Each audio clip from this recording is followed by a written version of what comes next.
Boa noite, irmãos. Abra sua Bíblia junto comigo no livro de Atos, capítulo 9. Nós vamos ler a partir do versículo 4. Atos, capítulo 9, a partir do versículo 4, nós vamos ler a palavra de Deus. Palavra santa, eterna. Atos capítulo 9, a partir do versículo 4, a palavra de Deus nos diz aqui o seguinte: E caindo em terra, ouviu uma voz que lhe dizia: Saulo, Saulo, por que me persegues? E ele disse: Quem és, Senhor? E disse o Senhor: Eu sou Jesus, a quem tu persegues. Duro é para ti recalcitrar contra os aguilhões. E ele, tremendo e atônito, disse: Senhor, que queres que eu faça? E disse-lhe o Senhor: Levanta-te e entra na cidade, e lá te será dito o que te convém fazer. Essa é a palavra de Deus, podeis sentar. No dia 17 de março de 1962, nascia organizada a primeira Igreja Batista Bíblica de Cidade Ademar, oriunda da Igreja Batista Bíblica de Sacomã, era outro nome na época. Mas nós como igreja aqui em Cidade Ademar, nascemos no dia 17 de março de 1962. A igreja foi organizada com 35 membros, na liderança do pastor Josué Pereira Félix. E, neste dia, a igreja, além de nascer, contraiu para si a missão dada por Jesus para que a existência dessa igreja fosse significativa. A igreja de Jesus, aqui em Cidade Ademar, denominada Primeira Igreja Batista Bíblica de Cidade Ademar, está em missão desde o dia 17 de março de 1962. E se você ainda não leu a ata da igreja, leia. Essa ata foi lida aqui no dia 20 de março de 2022. Mas leia. Este ano, no dia 18 de março, na Escola Dominical dos Jovens, eu li a ata de abertura ou inauguração da igreja. E foi emocionante ver ali os jovens emocionados com o nascimento da igreja, que hoje nós fazemos parte. A igreja está em missão, irmãos. Nós não podemos fugir dela. Nós não podemos nos isentar dela. Nós, como igreja, temos um objetivo claro, um objetivo determinado pelo Senhor Jesus. Qual é a missão da nossa igreja? É anunciar Jesus Cristo como Senhor e Salvador. Essa é a nossa missão, pregar o evangelho do reino aos perdidos. E este evangelho é extremamente poderoso. Quando nós olhamos para o texto, nós vamos ver Saulo, um homem muito culto, poliglota, doutor da lei, alguém que estudou aos pés daquele que era o maior rabino daquele período, Gamaliel, um homem extremamente estudado, conhecia a lei, conhecia as escrituras da época, mas não conhecia o Senhor. Não conhecia. Ele achava que acreditava em Deus, mas não acreditava em Deus. E isso, irmãos, é muito significativo. Porque o apóstolo Paulo vai ter um encontro com Jesus aqui, e ele vai descobrir o poder da salvação, que veio a partir de uma pregação dada pelo próprio Jesus na vida dele. E nessa noite nós vamos falar sobre o poder da salvação dentro da ideia do tema A Igreja em Missão. Por que essa salvação é poderosa? Porque ela traz o poder de conhecermos a Deus. E aqui nós precisamos falar algo extremamente importante. Porque se você perguntar para os brasileiros que ainda não conhecem a Cristo, você acredita em Deus? Eles vão dizer, eu acredito. Claro que eu acredito. De cada 10 brasileiros, 9 vão dizer que acreditam em Deus. Só que, quando nós olhamos para as Escrituras, as pessoas não conhecem a Deus. As pessoas conhecem uma ideia de Deus. Quando nós vamos lá para Gênesis, o que nós encontramos?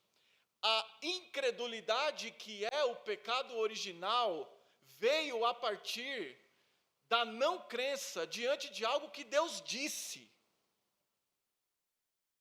Porque Satanás chegou e falou assim, foi assim que Deus disse, não comerei de toda árvore do jardim, e eles preferiram acreditar na palavra da serpente do que acreditar na palavra de Deus.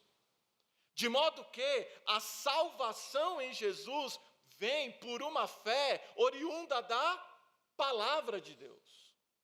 Então, quando alguém diz que acredita em Deus, mas não acredita na palavra de Deus, a verdade é uma só, não acredita em Deus. Então, se alguém chega e fala assim, não, porque Deus jamais mandaria alguém para o inferno, essa pessoa não acredita em Deus, porque não acredita no que Deus diz. Se a nossa fé está diretamente ligada à palavra de Deus, a incredulidade está diretamente ligada a não crer no que Deus disse. E, portanto, quem não crê no que Deus disse, tem uma ideia de Deus e não acredita em Deus. Tem alguém que fala assim, eu acredito que Deus existe, mas eu não acredito em Jesus. Como é que acredita em Deus? Não acredita em Deus. Tanto é que, veja, o Saulo aqui, fariseu, que veio a se tornar apóstolo, diante do encontro, ele faz uma pergunta que deixa isso evidente. Ele diz assim, quem és, Senhor? Ele não conhecia a Jesus. Ele não conhecia a Deus. Por isso, meus queridos irmãos, que as pessoas precisam começar a acreditar em Deus, no único Deus, e não numa ideia de Deus. Tem muita gente que está dizendo, eu acredito em Deus, sem acreditar. Porque só existe um Deus, que é o da Bíblia, é o que a Bíblia apresenta. É o Deus trino, que enviou Jesus para a remissão daqueles que o confessarem como Senhor e Salvador.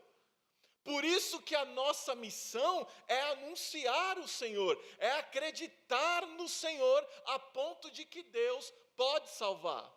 Existe uma ideia de que Deus não salva mais hoje. É claro que salva.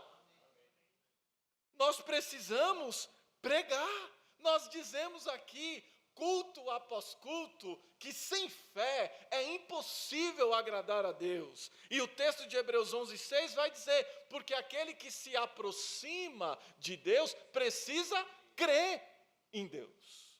E que Ele é galardoador. As pessoas não conhecem a Cristo. Aquele que diz assim, não, porque Deus é distante.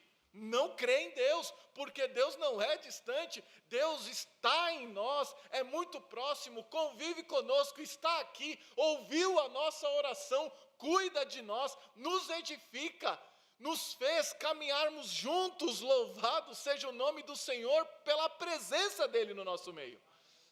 Deus está no nosso meio. Irmãos, nós temos que concordar. É muito bom conhecer a Deus. É muito bom saber quem Deus é. É maravilhoso aprender de Deus. É sensacional. Sensacional. As pessoas todas elas têm a oportunidade de conhecer a Jesus. Às vezes nós temos essa coisa de aquele ali não tem mais jeito, aquele outro não tem mais jeito. Mas tem, irmãos. Nós não podemos olhar para as pessoas de acordo com a nossa aparência. Uma vez, na outra igreja que eu pertencia, eu já estava com a minha agenda de discipulado muito cheia e se converteram 3 pessoas. Um homem e um casal. E eu precisava escolher qual dos 2 eu tinha que discipular, porque os 2 eu não conseguiria. E eu olhei para o casal e falei assim, esse casal eu acho que é mais legal. Então eu fui no casal e deixei o camarada de lado. Ele chegava em mim e falava assim, Júnior, por favor, eu preciso de discipulado. Mas eu não tenho agenda. Ele falou, pode ser qualquer hora, pode ser de madrugada, mas eu preciso de discipulado. E eu discipulando o casal. O tempo passa.